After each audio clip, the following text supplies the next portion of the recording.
Naghahanap ka ba ng pinakamagandang eSIM sa Bali? Tigilan mo yan kung plano mong pumila ng 2 oras sa Ngurah Rai Airport para lang bumili ng physical na SIM card na triple ang presyo.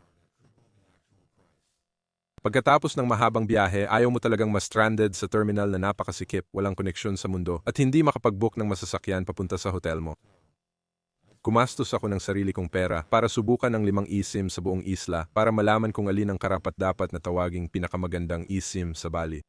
Sinubukan ko sila kahit saan, mula sa mataong kalye ng Seminyak hanggang sa notorious na mahina ang signal na lugar tulad ng Nusa Penida. Sa video na to, ipapakita ko sa iyo ang eksaktong 2 eSIM provider na kailangan mo. Ang 2 provider na ito ang gumagamit ng pinakamalakas na local network na available. Ipapakita ko rin sa iyo kung paano i-set up ang mga ito ng buo sa loob lang ng 2 minuto bago ka pa lumabas ng eroplano. Pag-usapan natin ang totoo tungkol sa telecom sa Bali. Kahit anong murang eSIM dyan ay ikokonekta ka sa mas maliit na network tulad ng Indosat o XL Axiata. Yang mga network na yan, okay lang yan kung nakaupo ka sa isang cafe sa Kata. Pero paglabas mo lang sa mga pangunahing tourist hub, mawawala na signal mo ng tuluyan. Malaking problema yan kung susubukan mong mag-book ng Goyek scooter o gagamit ka ng Google Maps para mag-navigate sa isang malayong baryo. Para maiwasan tong bangungot na ito, kailangan mo talagang pumili ng eSIM na kasosyo ng Telkomsel. Telkomsel ang may pinakamalawak at pinakamalakas na coverage sa buong Indonesia. Umakyat ka man sa Mount Bachar sa madaling araw o nagpapahinga sa isang tagong beach sa Uluwatu, Telkomsel ang network na gusto mong gamitin.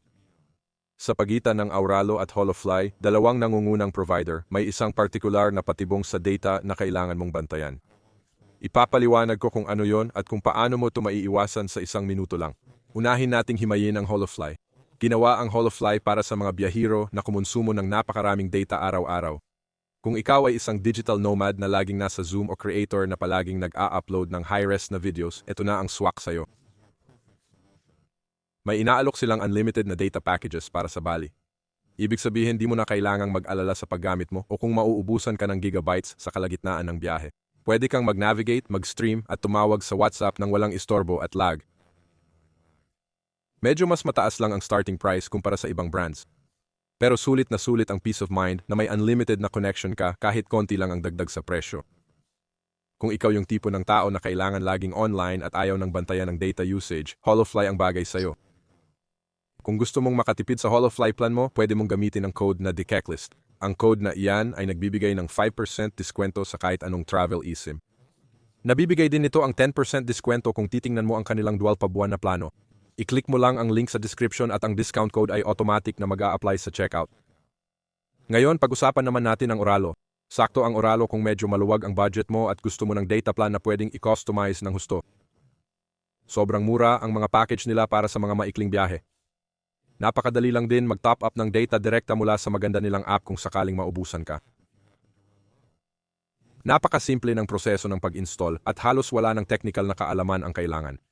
Ang tanging downside lang ay kailangan mong bantayan ang data limits mo para hindi ka biglang maubusan habang nag-e-explore. Pero sa kabila niyan, napakabilis talaga ng speeds. Nakakuha pa rin ako ng napakabilis na download speeds kahit sa mga mahirap na lugar tulad ng mga bangin ng Nusa Penida. Mas madali pala kaysa akala mo ang pag-set up ng iyong eSIM. Pwede mo itong gawin bago ka pa sumakay sa flight mo, nasa bahay ka pa, o habang naghihintay ka ng bagahe mo sa baggage claim. Una, buksan mo lang yung app, piliin ang package para sa destinasyon mo at kumpletuhin ang checkout. Pagkatapos niyan, makakatanggap ka ng QR code sa screen mo o sa email mo. Punta ka muna sa settings ng phone mo, piliin mo yung cellular, tapos idagdag mo yung bagong eSIM sa pamamagitan ng pag-scan ng code na yan.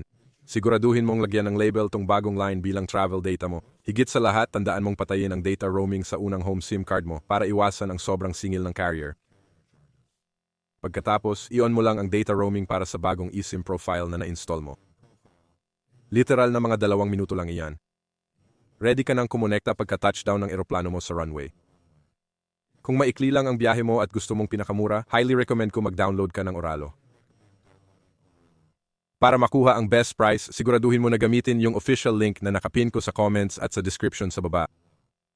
Huwag mo nang i-search kung saan-saan online kasi maraming fake websites na nang-i-scam ng travelers. Kung bago ka, itype mo lang yung code na checklist new pag checkout para makatipid ng 15% sa purchase mo. Kung may account ka na, pwede mong gamitin yung code na checklist para makakuha ng 10% discount sa top-up mo. I-click mo lang ang link sa ibaba at automatic na maa-apply ang discount para sa'yo. Minsan, hindi talaga magwo-work ng perfect sa unang subok, kaya narito ang paraan para ayusin ang karaniwang mga problema. Pagkalapag mo at wala ka agad signal, huwag kang magpanik. Una, i-double check mo yung settings para siguraduhin naka-on ang data roaming para sa bagong eSIM line mo. Pangalawa, pumunta ka sa network selection settings at i-turn off mo yung automatic network selection. Tapos, piliin mo ng manumano ang Telkomsel network mula sa listahan para mapilitan ang phone mo na kumonekta sa pinakamalakas na signal. Minsan, kailangan mo ring i-check yung apping settings na nasa eSIM instructions mo kahit bihira ito. Panghuli, i-restart mo lang ang phone mo. Ang mabilis na pag-restart ay nagpupuwersa sa device na maghanap ng local towers at halos 70% ng problema sa koneksyon ay agad masosolusyunan. Sa kabuuan, ang pagpili ng pinakamagandang eSIM Bali ay depende sa personal travel style mo. Kung gusto mong gumamit ng internet nang hindi iniisip ang data limit o pagbabantay sa paggamit mo, HoloFly ang pinaka-the best para sa'yo. Kung gusto mo ng mura, mabilis, at sobrang convenient para sa maiksing bakasyon, Aralo ang sakto para sa'yo. Ang parehong opsyong ito, ililigtas ka mula sa bangungot na maiwan offline sa isang magulong airport. Ngayon na ayos na ang internet connection mo, dapat mong alamin ang pinaka-the best na puntahan sa Bali. I-click mo na ang video sa screen mo ngayon para makita ang perpekto kong 5-day itinerary. Iikutin kita kung saan eksaktong magstay, ano ang kakainin, at paano maiwasan ang mga tourist trap. Kita-kits tayo sa video na, yan, mabilis lang na paalala bago ka umalis. Kung gagamitin mo ang mga affiliate links ko sa description para bumili ng eSIM mo, malaking tulong yan para sa channel. Walang dagdag na gastos para sa'yo at nakakatulong ito para makagawa pa ako ng ganitong guides. Maraming salamat sa panonood at sana maging masaya at amazing ang trip mo sa Bali.